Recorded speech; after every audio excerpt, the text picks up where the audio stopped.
Estimados compatriotas, me hubiera gustado convocar a los medios de comunicación a una conferencia de prensa para aclarar muchas dudas y medias verdades que se han venido difundiendo. Lamentablemente, las medidas administrativas de la actual mesa directiva del Congreso no me lo han permitido. Pero es mi deseo comunicarme con ustedes de todas maneras y he decidido hacerlo a través de este manifiesto. En primer lugar, deseo expresar mi más profundo pésame por la muerte de los jóvenes Jack Brian Pintado Sánchez, de 22 años, y Jordan Inti Sotelo Camargo, de 24 años. Mis profundas condolencias a sus amigos, a sus compañeros de marcha, pero especialmente a sus padres y familiares. Yo, como padre de familia, me pongo en su posición y entiendo su dolor. Y sé lo amarga que pueden ser las lágrimas ante la ausencia de un ser amado. Me queda claro que las marchas han sido una muestra genuina del hartazgo acumulado en décadas contra una clase política corrupta. Y una prueba de ello se refleja en la situación legal en la que se encuentran todos los presidentes de la República de este siglo en el Perú.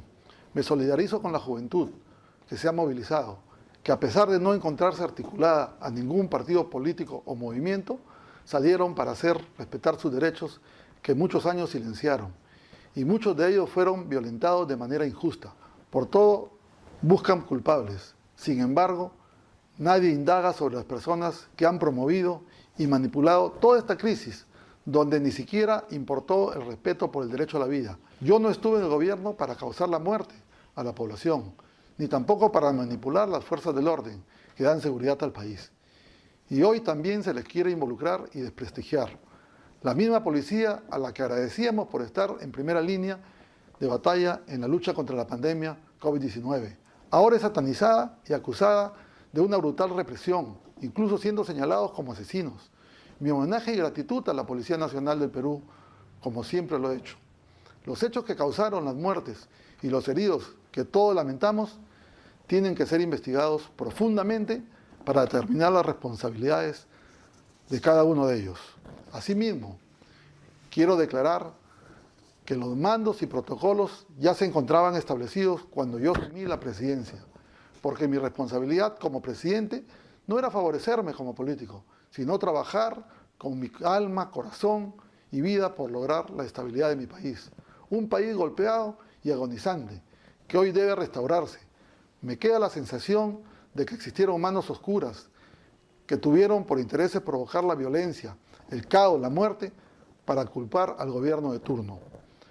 Entiendo que para la coyuntura que atravesaba nuestro país, un presidente de transición designado por el Congreso, al que muchos jóvenes cuestionan, nos llevara a una crisis social. Pero ese fue el proceso legal que nos exigió la Constitución ante los actos revelados que pusieron en cuestionamiento la integridad moral del presidente Martín Vizcarra, cuyo gobierno privó a muchas personas de acceso a la salud en plena pandemia, al no cumplir con promesas de construir los 80 hospitales para el año 2019 en todo el país. Pactar con la corrupción, atropellar la democracia y transgredir la Constitución era defender esa insana filosofía del roba pero hace obra. Muchos medios afirmaron que yo impulsé la moción de vacancia. Eso es una infamia contra la democracia. Esta fue presentada por un grupo de parlamentarios de varias bancadas que consideraba que existían elementos de corrupción en el señor Martín Vizcarra. Entonces, ¿qué debía hacer yo? ¿Esconder la moción? Proceder de esa manera implicaba ser cómplice de la corrupción. Mi responsabilidad, señalada por la Constitución y por el reglamento del Congreso, era poner esa moción a consideración de los 130 parlamentarios y llevar todos los procedimientos que así lo establece el reglamento del Congreso. Fueron 105 votos de legisladores los que, siguiendo los mecanismos ya establecidos por la Carta Constitucional, procedieron a la vacancia. Por tanto, esa fue legítima en su proceso, fondo y forma, garantizándose el debido proceso. Es lamentable el cuestionamiento de mi legítima elección como parlamentario. El menosprecio a los miles de votos que me respaldaron en mi región natal, Tumbes, que por tercera vez me entregó su confianza para representarlos en el Congreso. ¿O acaso se desprecia a las regiones con poblaciones pequeñas como Tumbes? Yo me siento orgulloso de mi tierra, de mi gente, y expreso mi rechazo a esos señalamientos que no representan a la población del interior de mi país. los mismos señalamientos que desprestigiaron mi trayectoria, tanto política como personal, y me discriminaron por no haber concluido mis estudios superiores, cuando hoy vivimos momentos en los que se necesita hombres y mujeres con valores. Por otro lado, expreso mi reconocimiento al presidente del Consejo de Ministros y al grupo de profesionales que me acompañaron a conformar este gabinete en menos de 24 horas en una de las mayores crisis que atravesaba el país. En menos de 24 horas no llamé a mis amigos ni a mis correligionarios. Se nombró un gabinete con carácter plural y diverso, tanto política como sectorialmente. Convocamos a personas con experiencia y gestión comprobada para afrontar la crisis sanitaria, recuperar nuestra economía deteriorada y los miles de millones de puestos de trabajo que se habían perdido. Buscamos profesionales para controlar la pandemia del COVID-19 y sus efectos, que nos llevó a tener la tasa más alta de peruanos muertos por millón del mundo. Fallecidos que seguramente son padres, madres, hermanos e hijos de muchos de los que nos están escuchando. Muchas falsedades se han dicho, que con mi designación a la presidencia se iba a postergar las elecciones. Falso. Que se iba a permitir la reelección de los parlamentarios. Falso.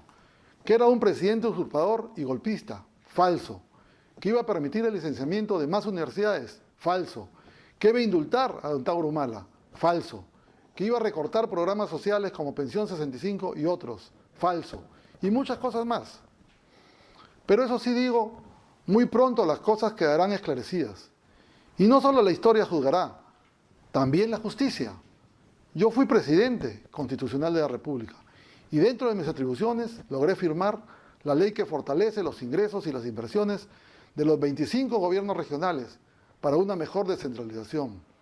La ley de devolución de aportes de la AFP que beneficia a millones de peruanos que en estos momentos se encuentran atravesando una difícil situación económica. Soy un hombre de fe, demócrata, con 40 años de militancia en Acción Popular, partido político histórico que siempre se ha caracterizado por tener tradición democrática. Fui elegido presidente del Congreso y como tal asumí la presidencia de la República, por mandato constitucional. Si di un paso al costado, fue para impedir que aquellos que buscaban el caos y la violencia logren sus objetivos con más sangre. Si en estos días opté por el silencio, fue para evitar cualquier perturbación al recambio constitucional. Al encontrarnos en un proceso de transición democrática, lo que más me interesa como hombre de Estado es que se consolide la democracia y la tranquilidad en el país. Compatriotas, durante mi gestión planteé el retiro de la plancha presidencial de candidatos de mi partido, Acción Popular, y lo hice para que no existan dudas que conduciría un proceso electoral imparcial, tal y como lo hizo Valentín Paniagua hace 20 años. Exhorto al presidente Francisco Sagasti y a su agrupación política del Partido Morado, hoy partido de gobierno, el retiro de su plancha presidencial, para que de esta manera se garantice el desarrollo de un proceso electoral neutral y transparente. Es lo que el Perú necesita y espero que nadie se corra de esta responsabilidad.